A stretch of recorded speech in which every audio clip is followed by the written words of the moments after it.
Assalamualaikum warahmatullahi wabarakatuh. Shalom, Om Swastiastu, Nabang Buddhaya, salam kebajikan, salam sejahtera bagi kita semua. Perkenalkan, saya Galananta Aditya SSMA. Saya adalah dosen di program studi Sastra Inggris, Fakultas Ilmu Sosial dan Ekonomi, Universitas Respati Yogyakarta. Saya bergabung di Unrio dan ditempatkan di program studi sastra Inggris sebagai home base sejak tahun 2020. Pada kesempatan ini, saya membuat video pengenalan diri dosen, unjuk kerja Tridharma Perguruan Tinggi atau PDD UKTPT, bidang pengajaran sebagai salah satu instrumen penilaian pada sertifikasi dosen 2025. Saya menyajikan video pengajaran mata kuliah teori-teori sastra yang telah beberapa tahun ajaran saya ampuh berdasarkan prinsip DIA, Delivery, Interaction, Assessment. Mata kuliah ini tercatat pada Sistem Informasi Sumber Daya Terintegrasi atau SISTER sebagai salah satu kinerja bidang pendidikan yang saya miliki. Mata kuliah teori-teori sastra merupakan mata kuliah wajib dengan 2 SKS yang diajarkan pada mahasiswa semester 5. Mata kuliah ini disajikan dalam 16 pertemuan yang mengajarkan tentang berbagai teori-teori yang digunakan untuk menganalisa karya sastra serta cara mengaplikasikannya. Adapun capaian pembelajaran lulusan atau CPL yang ingin dicapai oleh mata kuliah ini meliputi komponen utama antara lain CPL sikap, CPL pengetahuan, CPL keterampilan umum, dan CPL keterampilan khusus. Untuk CPL sikap yaitu tanggap terhadap fenomena sosial, budaya, politik, khususnya yang berkaitan dengan bidang kebahasaan dan kesusastraan Inggris, serta penerjemahan. Untuk CPL pengetahuan, yaitu menguasai aspek sosial budaya, serta keterkaitannya dengan bidang linguistik bahasa Inggris, penerjemahan, dan kesusastraan Inggris.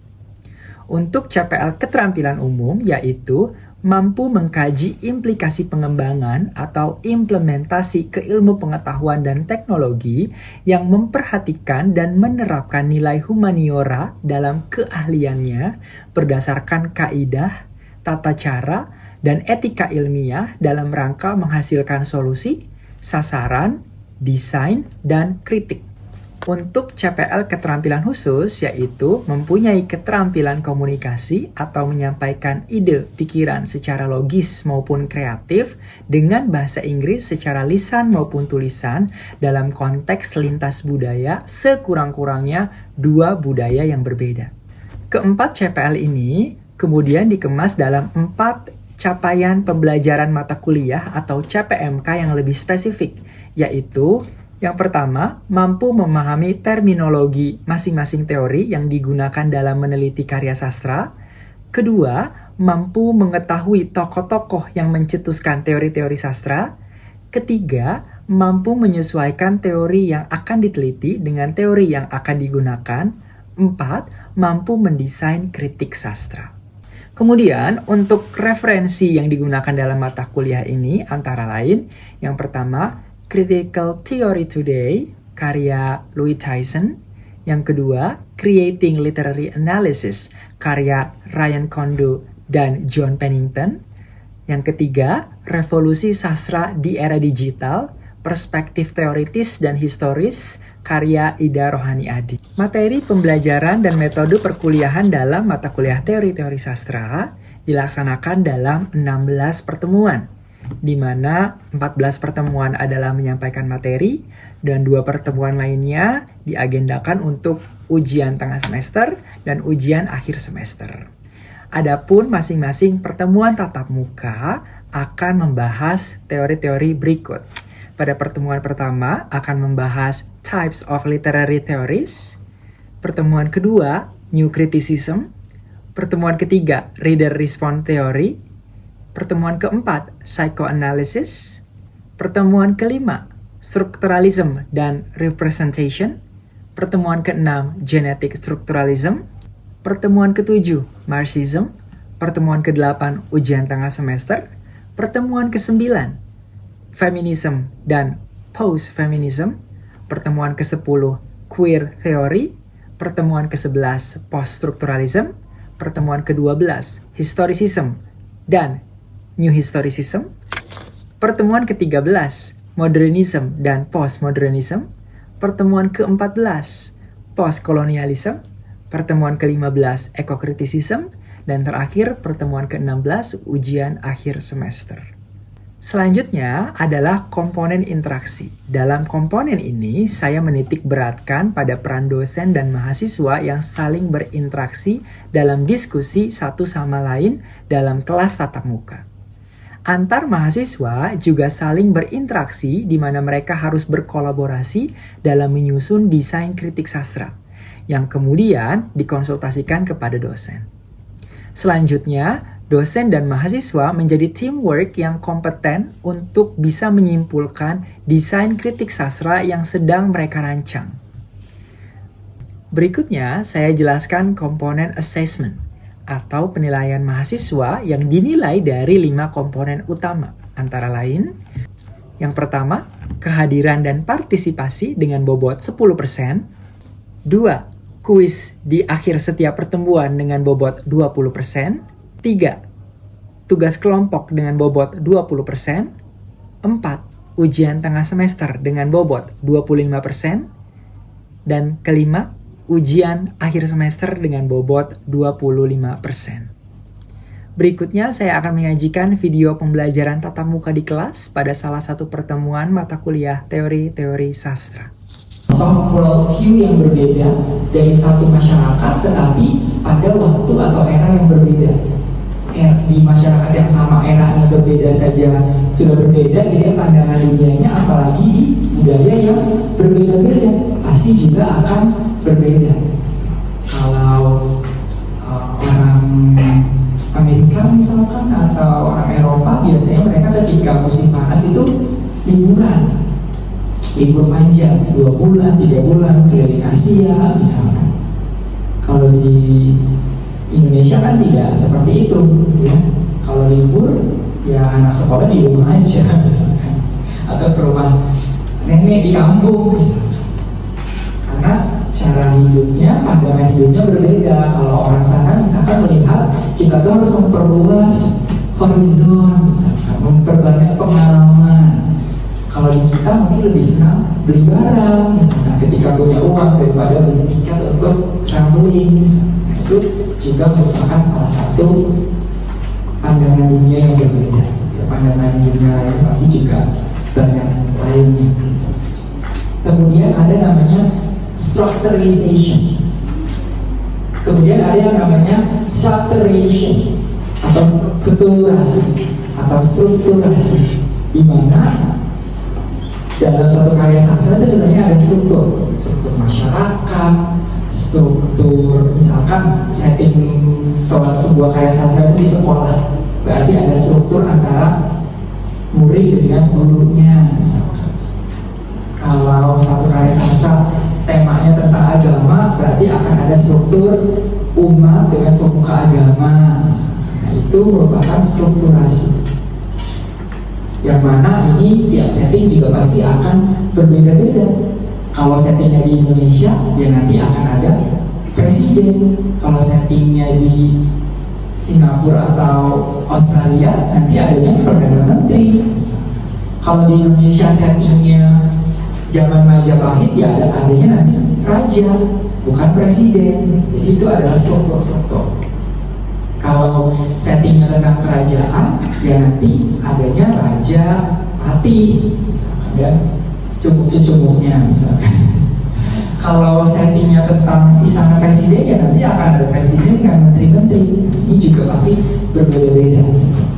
Setiap karya sastra bisa punya strukturnya sendiri-sendiri. Kemudian ada konsep namanya whole part, keseluruhan bagian. Apa maksudnya gitu ya? Maksudnya adalah untuk bisa memahami keseluruhan isi novel, isi sebuah karya sastra, kita itu harus melihat bagian-bagian dari karya sastra tersebut.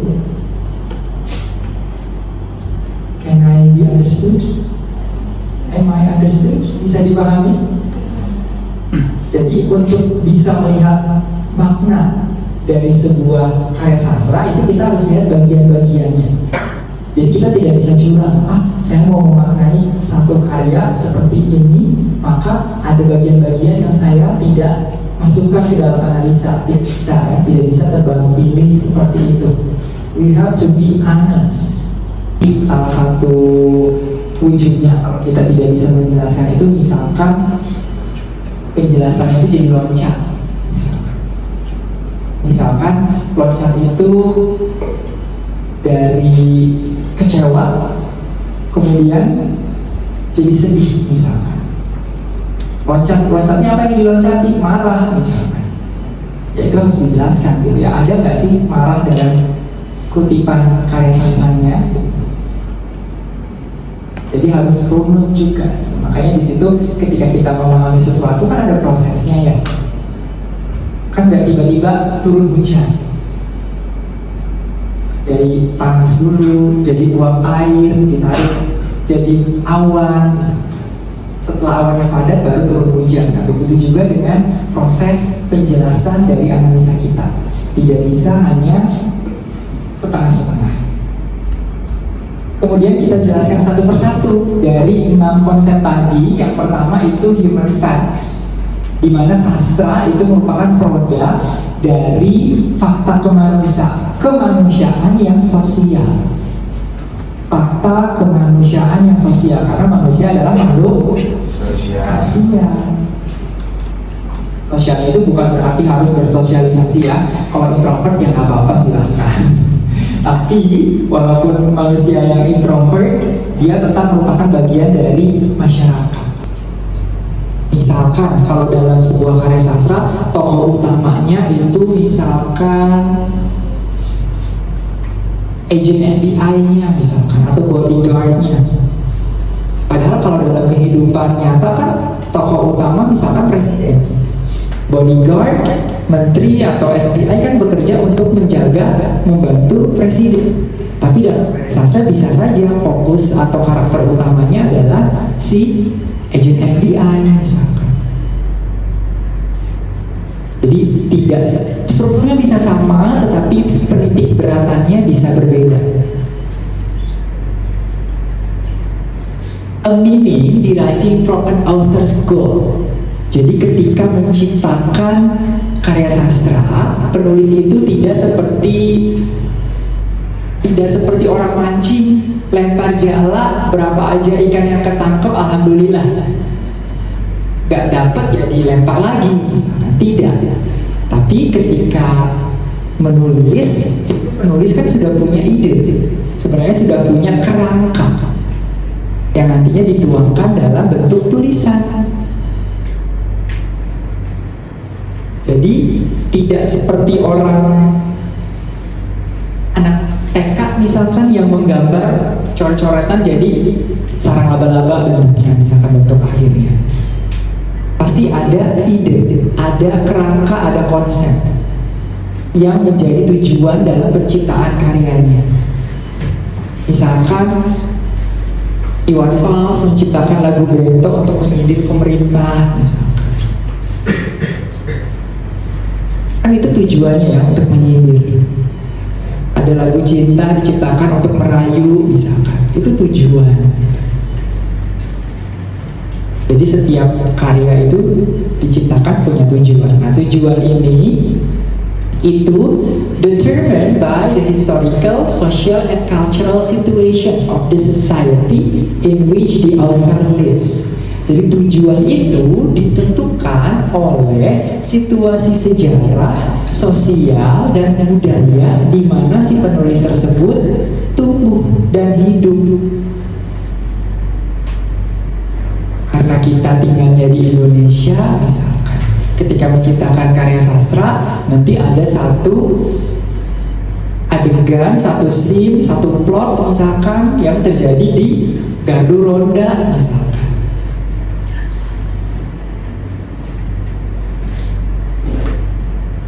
Kalau di luar negeri kan nggak ada Gardu Ronda.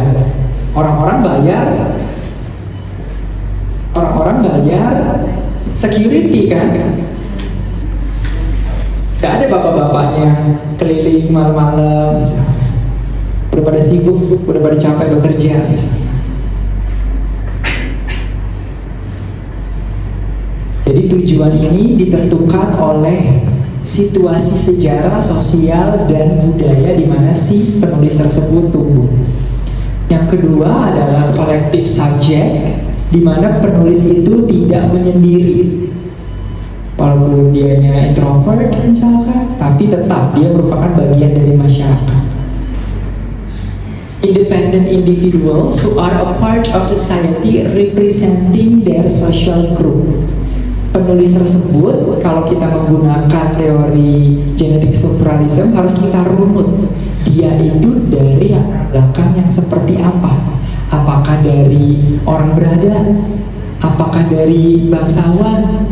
Apakah dari kelas atas atau kelas bawah misalkan? Apakah dari tokoh religius? Karena itu akan mempengaruhi apa? Mempengaruhi tadi tujuan dalam penciptaan fakta kemanusiaan. Menurut Goldman, gitu ya, social class in a Marxist sense because he has created a complete and comprehensive view of life. Jadi collective subject itu seperti kelas sosial dalam teori Marxisme. Kalau dalam Marxisme kan kelas sosial dibagi ke dalam tergantung strukturnya gitu. Kalau strukturnya dalam negara kapitalis berarti nanti ada pekerja dengan pemilik modal. Kalau dalam sistem feodal ada raja, ada masyarakat, rakyat, jelata gitu ya. Kalau dalam setting perkantoran ada karyawan, ada bos misalkan. Nah itu sama seperti collective subject katanya. Jadi si penulisnya ini berasal dari struktur kelas yang mana akan mempengaruhi si penulis tersebut dalam menciptakan karya sastra. Baik secara sengaja memperjuangkan ataupun tidak, tapi sebenarnya di dalamnya itu menyuarakan penderitaan dari kelasnya misalkan. Kalau kita lihat misalkan play yang ada lagunya Dream a Little Dream of Me,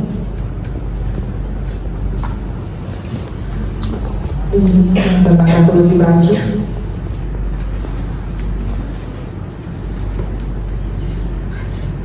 Ada yang tahu? Play tentang revolusi Prancis. I dream time go by. Ada yang tahu? Kalau versi filmnya yang main Hugh Jackman sama Anne Hathaway, Les Miserables. Bahasanya Prancis ya, ini sastra Inggris, kalau salah pronunciation ya nggak apa-apa. Itu kan memperjuangkan tentang kelas bawah, proletariat di Prancis ketika revolusi industri, ketika revolusi Prancis. Sudut pandangnya dari kelas bawah, memperjuangkan berpihak pada kelas bawah. Keadaan sosial di mana karya sastra tersebut disettingkan. Karena tadi karya sastra adalah fakta kemanusiaan. Sudut pandang yang dituliskan adalah sudut pandang si penulis. Tidak seperti CCTV. Kalau CCTV kan menangkap gambar apa adanya, kejadian seperti apa kejadiannya, dari urutan waktu dan sebagainya, kecuali diedit ya, kecuali di cut, dipotong-potong misalnya.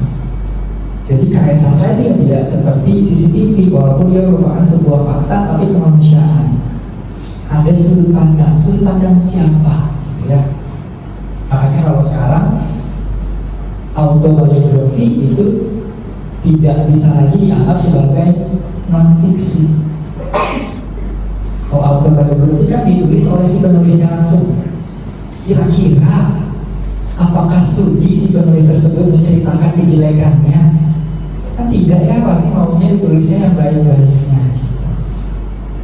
Sehingga A consciousness that must be understood as a dynamic reality directed a certain form of balance. Jadi kebenarannya itu masih relatif, masih bisa dipertimbangkan. Karena tadi subjektif, tidak objektif, tergantung siapa yang nulis. Kalau tadi Les Miserables dari sudut pandang proletariat, ya dia memperjuangkan kesetaraan kelas. Kalau penulisnya dari bourgeoisie, kan ceritanya akan berbeda lagi. Bukan semangat perjuangan, tapi mungkin isinya akan berupa keluhan-keluhan. Gara-gara revolusi aku gak bisa makan roti lagi misalnya, gak bisa pakai gaun yang bawahnya di dalamnya seperti kandang ayam gitu. Isinya akan berupa keluhan-keluhan karena mencerminkan, membawa semangat dari perasaan kelas. As a class consciousness unites individual with the same historical background into a class having a collective identity, distinguishing one social class from another. Jadi nantinya pandangan sosial ini, pandangan dunia ini yang dimiliki sebuah kelas sosial disadari atau tidak, sebenarnya menjadi sebuah identitas. Kalau kita misalkan orang Indonesia, kita berada di Indonesia, kita tidak akan sadar bahwa kita itu punya pandangan dunia yang sama dengan orang Indonesia lain. Tapi kalau kita ketemu orang Indonesia di luar negeri, baru akan sadar. Kenapa? Karena sekelilingnya berbeda dengan kita. Ketika kita ketemu yang sama, maka lebih apresiatif. Terlihat sekali perbedaannya dengan sekarang. Kalau zaman dulu meruntuhkan orde baru misalkan, perang-perangan. Jadi hubungan antara rakyat dengan pemerintah itu berbeda tergantung eranya. Abstract, one of its concrete form is literature. Nah, worldview itu kita tuh awam-awam. Dia tuh berada di udara yang kita hirup. Udara gak kelihatan kecuali dikasih warna ya. Kecuali seperti di asap-asap itu ketika acara lari misalkan kan ada asap-asap berwarna tuh, baru terlihat warnanya. Tapi kalau tidak kan tidak terlihat, kita tidak sadar kita menghirup sesuatu. Padahal yang kita hirup itu tadi ada isinya. Jadi abstrak bentuk si worldview itu. Nah, salah satu bentuk konkret dari pandangan dunia adalah dalam karya sastra. Nah, tadi kan ada 6 konsep ya, 4 konsep sudah saya jelaskan. 2 konsepnya ini dijelaskan dalam satu istilah namanya dialectical analysis. Jadi analisa dalam teori genetik strukturalisme itu ada 2. Whole part dengan comprehension explanation. Jadi sebagai sebuah kesatuan gitu ya, whole as the totality of a literary structure is employed to understand its part. Jadi untuk melihat, memahami bagian-bagian itu kita harus melihat keseluruhannya. Tapi untuk melihat keseluruhan makna kita juga harus mengetahui bagian-bagian karya sastranya. Tadi misalkan unsur intrinsiknya ada apa saja, karakternya seperti siapa saja, karakterisasinya seperti apa, plotnya bagaimana bergulirnya, setting waktu, tempat, eranya seperti apa. This dialectical concept does not only stop at the part and the whole of the literature, but also moves to the structure of society. Jadi hubungan antara bagian dan keseluruhan karya sastra itu bukan hanya berhenti pada karya sastranya saja, tetapi juga pada struktur dari yang suku Chinese yang masih di Asia, terutama di Singapura itu pandangannya masih secara konservatif. Misalkan kalau kuliah itu ya harus jadi dokter, ngapain jadi seniman, penulis, gak bisa ngasilin duit misalkan. Kalau orang Chinese kan harus yang pinter matematika gitu ya, atau berhubungan dengan teknis, misalkan jadi insinyur dan lain sebagainya. Jadi masih konservatif. Namanya American Dream. Jadi pasti gitu ya, karena dia tinggal 40 dekade di Amerika, pasti dia terpapar mitos ini gitu. Kalau di Chinese kan tidak ya, biasanya mereka kan cukup ketat dari pernikahan misalkan, kalau yang kan harus setara dan lain sebagainya. Kemudian juga kalau orang tuanya apa, ya anaknya juga paling nanti bekerjanya jadi itu gitu ya, seperti punya toko yang nanti diwarisin ke anaknya gitu kan. This contestation shows the difference between Asians living in their homelands and those who migrated abroad.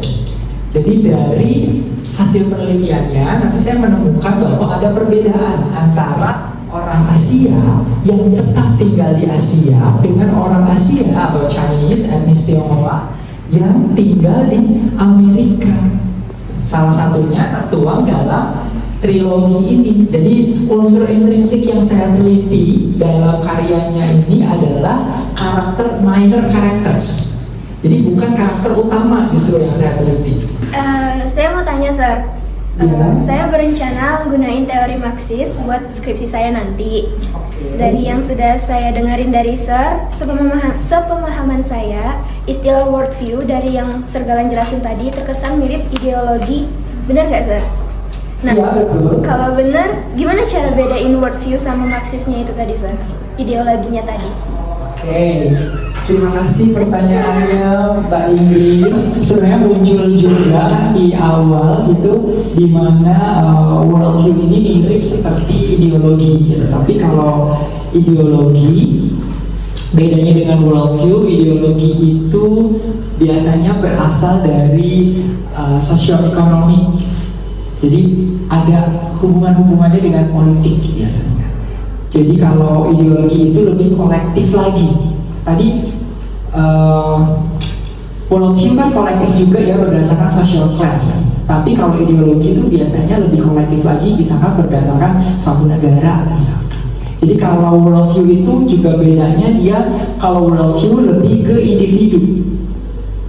Tapi kalau ideologi itu nanti bisa banyak. Bisa ideologi dari teksnya, bisa ideologi penulisnya, ada juga namanya authorial ideology. Nanti kalau pakai Marxism nanti turunannya ada Terry Eagleton, itu nanti ada authorial ideology. Nanti proses penelitiannya lumayan mirip dengan genetic structuralism, tapi dengan perbedaan-perbedaan tertentu, terutama perbedaan istilah. Kemudian juga kalau pakai ideologi nanti ada ideologi, dalam teksnya ada dominant ideology misalkan. Jadi akan ada perbedaan cara melihatnya, cara mencari tahunya. Tadi kita sudah membahas bagaimana cara mencari worldview. Nah itu nanti akan berbeda dengan cara mencari ideologi. Jadi kalau ideologi biasanya lebih besar, jadi tidak individu. Itu Mbak Ingrid bisa dipahami? Oke, alhamdulillah. Hari ini, thank you so much for joining. And I will see you next week. Dan jangan lupa sebelum kita masuk di kelas minggu depan, silahkan dibaca terlebih dahulu materi untuk minggu depan, sehingga kita di kelas kita bisa berdiskusi. Oke, thank you so much for joining everyone. See you.